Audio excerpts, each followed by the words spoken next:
When I was in high school, I lived in a small town in the Midwest and worked at a historic, but failing, dual-screen theater. Unfortunately, the building itself was on its last leg structurally, and interior and cosmetic renovations hadn't been made since the mid-1980s, when a wall was built over the original stage and converted to a cinema. However, I adored the building and was deeply saddened by its decrepit state. Many of the locals didn't care for the theater once they started showing movies, and business dropped enormously from then to when I was employed there in 2007. Most of my shifts, I barely saw more than a dozen people for each showing, if that. Some days, we didn't have a single person come in. My manager and I eventually became good friends, and he gave me a key to perform nightly janitorial duties. Needless to say, I was psyched. I loved the idea of coming in after hours to work and try to make the theater look more presentable and not a typical smelly discount shithole. I would purchase cleaning supplies myself and brought my mom's vacuum cleaner in because the theater didn't have one. I tried as much as a 17-year-old could do to make the place more attractive because it seemed everyone else gave up on her. One Friday night at around 12 a.m., I decided to borrow my uncle's steam cleaner to clean up the seats in the second theater. It would have been a lengthy task, but I just got done smoking a joint with a buddy and I had no issue finishing my night off listening to music and cleaning with a buzz. I entered the theater as usual and began completing petty tasks before tackling the big job. Eventually, I entered the second theater and experienced a very uneasy feeling. I never felt uncomfortable in there before, but for some reason I couldn't shake this pressing feeling on my chest. I assumed I was just a little panicky from the pot, turned my music down, and started getting to work to try and get my mind off it. I had my back facing the screen and was scrubbing the second to last row near the exit when I suddenly heard a lot of rustling coming from behind the screen.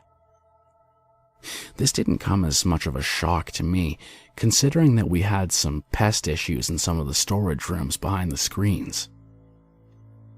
Thinking it was a raccoon trying to hide after hearing the droning noise of my steam cleaner, I continued on and didn't pay much mind to it until the rustling became very distinct.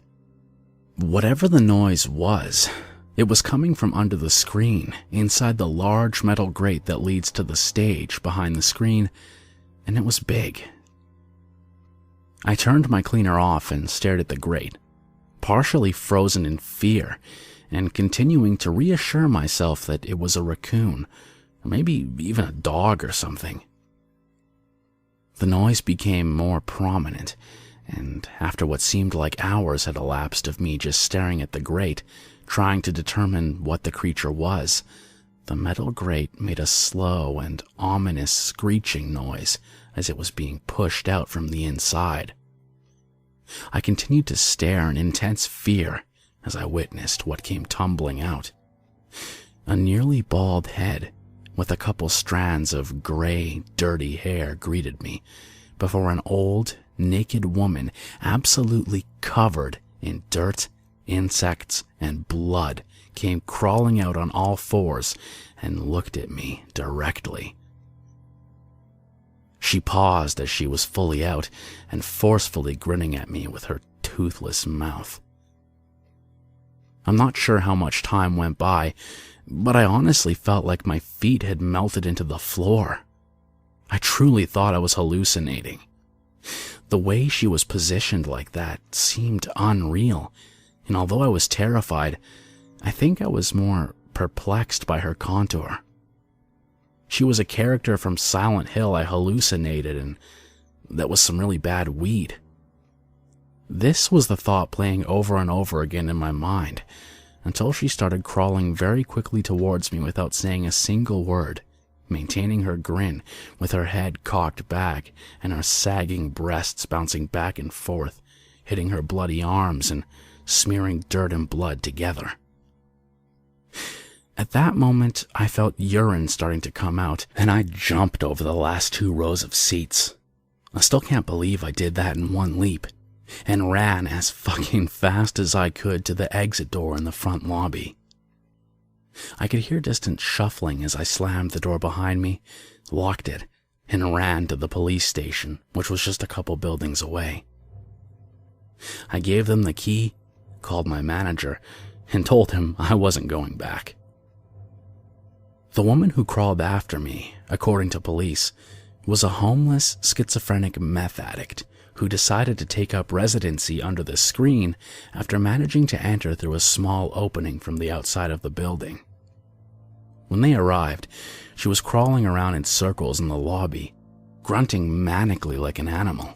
It appeared to them that she had been staying there for at least a week to shoot up meth, and she more than likely watched me during my janitor days, grinning that toothless grin as I swept away, unaware of her presence.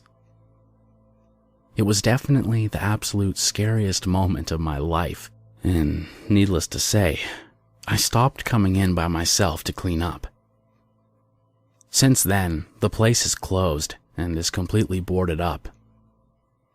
I miss it greatly, but whenever I come back to the area, I always find myself wondering if she's sleeping in there. A little bit of background history on myself. My name is Camilla.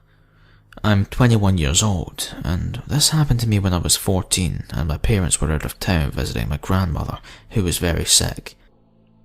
I lived in a very small town where everyone knew each other by face. The schools were great, the kids were very well behaved and very friendly to one another, and not a whole lot of crime history. I was walking home from school one day, till I see this elderly lady named Mrs. Kelly outside her house planting her garden. She comes over to me and says, "Have you seen my little girl?" I asked her, "Who's your daughter?" She responded, "Her name is Jade." I never knew Jade, because everyone in the neighbourhood would refer to Mrs. Kelly as the crazy lady.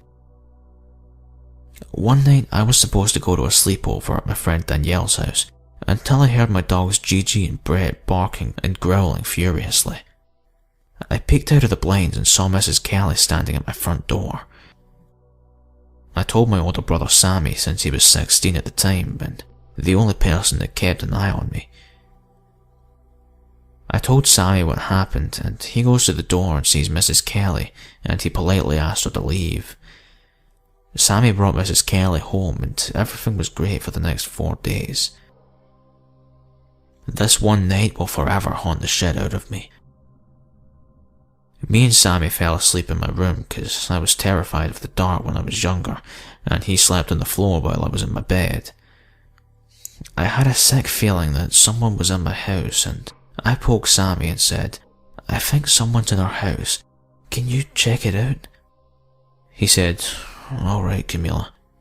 He grabbed my dad's gun and saw a figure of an old lady standing in the hallway. He flips the lights on and she said, "Give me my daughter back!" Sammy calls the police and my parents come home an hour later. I hear Mrs. Kelly yell, "I want my daughter! I want my little girl!" I later came to find out that Mrs. Kelly is now signed into a mental home, and I also found out Mrs. Kelly's daughter died in a car accident at my age, along with her husband in the mid-60s.